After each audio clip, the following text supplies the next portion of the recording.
நம்ம அஜித்குமார் சார் நடிச்சிட்டு இருக்க மூவி தான் வந்து பார்த்தீங்கன்னா குட் பேட் அக்லி அண்ட் இன்னொரு மூவி வந்து பார்த்தீங்கன்னா விடாமுயற்சி. இப்படி 2 படங்கள் அஜித் சார் வந்து தொடர்ந்து நடிச்சிட்டு இருக்காரு ஆஃப்டர் துணிவு அப்படிங்கிறத சொல்லலாம்.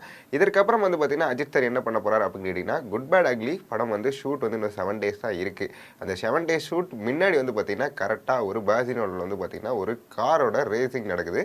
அங்கே போய் கலந்துக்கிறதா அஜித் சார் வந்து இருக்காரு. பட் இருந்தாலும் இதெல்லாம் அப்டேட்டே கிடையாது. நான் எடுத்த அந்த அப்டேட் என்ன அப்படின்னு பார்த்தீங்கன்னா குட் பேட் அக்லி இருக்குது பார்த்தீங்களா, குட் பேட் அக்லி வந்து கிட்டத்தட்ட பேலன்ஸ் ஷூட்டே 7 டேஸ் தான் இருக்குது. அதனால் வந்து பார்த்திங்கன்னா இந்த படம் கண்டிப்பாக நிறைய சான்சஸ் இருக்குது பொங்கலுக்கு ரிலீஸ் ஆகிறதுக்கு. முக்கியமாக வந்து பார்த்திங்கன்னா இந்த படம் பொங்கலுக்கு ரிலீஸ் ஆகுது அப்படிங்கிறத யார் கன்ஃபார்ம் பண்ணியிருக்கா அப்படின்னு பார்த்தீங்கன்னா ஓவர்சீஸ் பேக் பண்ணியிருப்பாங்க பார்த்தீங்களா. இந்த படத்தோட ஓவர்சீஸ் வந்து பார்த்திங்கன்னா மைத்ரி மூவிஸை வந்து பேக் பண்ணியிருக்காங்க. எங்கே அப்படின்னு பார்த்தீங்கன்னா கனடாக்கு, இந்த மாதிரி யூஎஸ்ஏ, இந்த இடத்துலலாம் வந்து பார்த்திங்கன்னா அவங்க தான் இந்த ஓவர்சீஸ் ரைட்ஸை வந்து வாங்கியிருக்காங்க.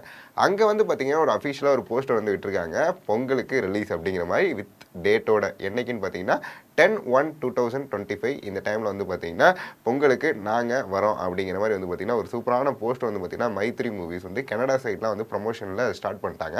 பட் இருந்தாலும் பேலன்ஸ் ஷூட்டே இன்னும் 7 டேஸ் இருக்குது அப்படிங்கும்போது சின்ன ஒரு கன்ஃபியூஷன் இருக்குது அப்படிங்கிறத என்னால் சொல்ல முடியுது. பட் இருந்தாலும் வந்து பார்த்தீங்கன்னா இந்த படம் பொங்கலுக்கு வருது அப்படின்னாவே அஜித் சார் ஃபேன்ஸ்லாம் வந்து பார்த்தீங்கன்னா செம்ம ட்ரீட்டாக இருக்கிறதுக்கு நிறைய சான்சஸ் இருக்குது. அது மட்டும் இல்லாமல் இந்த படத்தில் பெரிய ஸ்டார் கேஸ்ட் இருக்குது.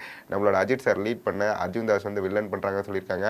அதே மாதிரி வந்து பார்த்தீங்கன்னா சுனில் சார் வந்து பண்ணுறாங்கன்னு சொல்லியிருக்காங்க. இந்த மாதிரி வந்து பார்த்தீங்கன்னா பெரிய ஸ்டார் கேஸ்ட் வந்து பார்த்தீங்கன்னா இந்த படத்துக்கு இருக்குது. அது மட்டும் இல்லாமல் இந்த படத்தோட ஸ்டைல் அப்படிங்கிறது வந்து பார்த்தீங்கன்னா மார்க் ஆண்டனி படம் இருக்குது பார்த்தீங்களா, அதோட ஸ்டைலில் தான் இருக்குது. அப்படிங்கிறதுனால கண்டிப்பாக வந்து பார்த்தீங்கன்னா ஒரு ஆக்ஷன் ட்ராமா ப்ளஸ் காமெடி இருக்க ஒரு படமாக இருக்கிறதுக்கு நிறைய சான்சஸ் இருக்குது.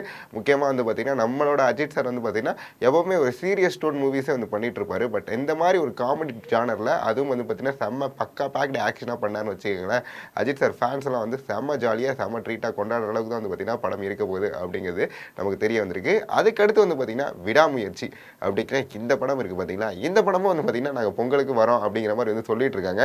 லைக்கா அண்ட் மைத்ரி மூவிஸ் இவங்க 2 பேர் டிஸ்கஸ் பண்ணி தான் யார் வரலாம் யார் வேணாம் அப்படிங்கிறத வந்து கன்ஃபியூஸ் பண்ணாமல் ஆடியன்ஸை கன்ஃபியூஸ் பண்ணாமல் வந்து பார்த்தீங்கன்னா படத்தை ரிலீஸ் பண்ணால் தான் அழகாக வந்து படம் வந்து ஆடியன்ஸ்கிட்ட சேரும் அப்படிங்கிறது எங்களோட ஒரு குறிக்கோளாக இருக்குது. அது மட்டும் இல்லாமல் வந்து பார்த்தீங்கன்னா இந்த படம் அப்படிங்கும் பொழுது விடாமுயற்சி இந்த படத்தோட ஷூட்டே இன்னும் கொஞ்சம் அதிகமாக இருக்குது டேட்ஸ் அப்படிங்கிற மாதிரி தான் வந்து பேச்சு வந்து போயிட்டு இருக்கு. அது மட்டும் இல்லாமல் இந்த படம் ஷூட் முடிஞ்சாலும் மகிழ் திருமேனி சார் இருக்கார் பார்த்தீங்களா, இந்த படத்தோட டேரக்டர், அவர் வந்து எப்போவுமே வந்து பார்த்தீங்கன்னா போஸ்ட் ப்ரொடக்ஷன் டைம் நிறைய எடுப்பார். ஏன் அப்படின்னு பார்த்தீங்கன்னா அவரோட குவாலிட்டி ஆஃப் ஒர்க் அப்படி இருக்கும். அவர் வந்து ஆல்ரெடி பண்ண 2 படங்களாக இருக்கட்டும், தடமாக இருக்கட்டும், அதே மாதிரி வந்து பார்த்தீங்கன்னா உதயநிதி ஸ்டாலின் வச்சு இன்னொரு படம் பண்ணார்.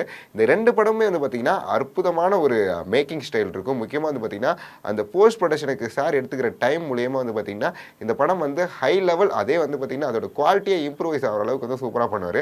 அதனால் வந்து பார்த்தீங்கன்னா எங்களுக்கு ஒரே ஒரு ரிக்வஸ்ட் தான் சார், மகிழ் திருமேனி சார் நீங்கள் போஸ்ட் ப்ரொடக்ஷனுக்கு எவ்வளோ நாள் வேணாலும் டைம் எடுத்துக்கோங்க, வர பொங்கலை குட் பேட் அக்லி கொடுத்துட்டு நீங்கள் மே மந்த் எடுத்துக்கோங்க அப்படிங்கிறத நான் ஒரு சின்ன ரிக்வஸ்ட்டாக வந்து மகிழ் திருமேனி சார்கிட்ட கேட்பேன்.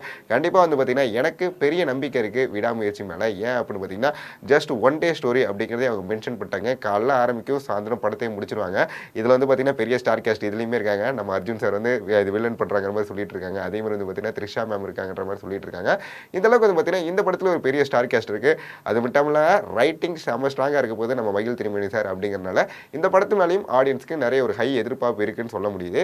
இது மட்டும் இல்லாமல் வந்து பார்த்தீங்கன்னா விடாமுயற்சியாக இருக்கட்டும், குட் பேட் அக்லியாக இருக்கட்டும், 2 படத்துக்கும் ஒரே மியூசிக் டைரக்டர் தான். ஏன்னா சொல்கிறேன் அப்படின்னு கேட்டிங்கன்னா நீங்கள் எல்லாரும் நினைப்பீங்க குட் பேட் அக்லிக்கு டிஎஸ்பி சார் தான் மியூசிக்கு, விடாமுயற்சிக்கு அனிருத் சார் தான் மியூசிக்னு. பட் இருந்தாலும் வந்து பார்த்தீங்கன்னா ஆன் டாக்ஸ் என்ன போயிட்டு இருக்கு அப்படின்னு பார்த்தீங்கன்னா குட் பேட் அக்லியில் மியூசிக் பண்ணவங்களை வந்து ரீப்ளேஸ் பண்ணுற மாதிரி வந்து பார்த்தீங்கன்னா சொல்லிட்டு இருக்காங்க. என்ன அப்படின்னு பார்த்தீங்கன்னா டிஎஸ்பிக்கு பதில் அனிருத் போடலாமா அப்படிங்கிற மாதிரி வந்து பார்த்தீங்கன்னா சின்ன டாக்ஸ்லாம் போயிட்டுருக்கு அப்படிங்கிற மாதிரி கேள்விப்பட்டிருக்கேன். இது இப்போ வரைக்குமே பஸ் தான், என்னால் கரெக்டாக கன்ஃபார்மாக சொல்ல முடியல. பட் பஸ்ஸாக இருந்தாலும் நான் இங்கே மென்ஷன் பண்ணோம் அப்படிங்கிறதுனால தான் வந்து மென்ஷன் பண்ணேன். இப்போ வந்து பார்த்தீங்கன்னா ஹை ப்ரியாரிட்டி சான்ஸ் இந்த பொங்கல் யார் வரா அப்படின்னு பார்த்தீங்கன்னா ஆல்ரெடி வந்து பார்த்தீங்கன்னா ஒரு படம் சொல்லிட்டாங்க வணங்கான் அப்படிங்கிற இந்த படம் வந்து பார்த்தீங்கன்னா நாங்கள் பொங்கலுக்கு வரோம் அப்படிங்கிற மாதிரி அவங்க சொல்லிட்டாங்க. அண்ட் அடுத்த படமாக வந்து பார்த்தீங்கன்னா நம்மளோட குட் பேட் அக்லி தான் வரப்போகுது அப்படிங்கிறது நம்ம எல்லாத்துக்குமே வந்து தெரிஞ்சிருக்கு. கண்டிப்பாக குட் பேட் அக்லி வந்து பொங்கலுக்கு வந்துச்சுன்னா இந்த பொங்கல் நம்மளோட தலை பொங்கலாக தான் இருக்கும்.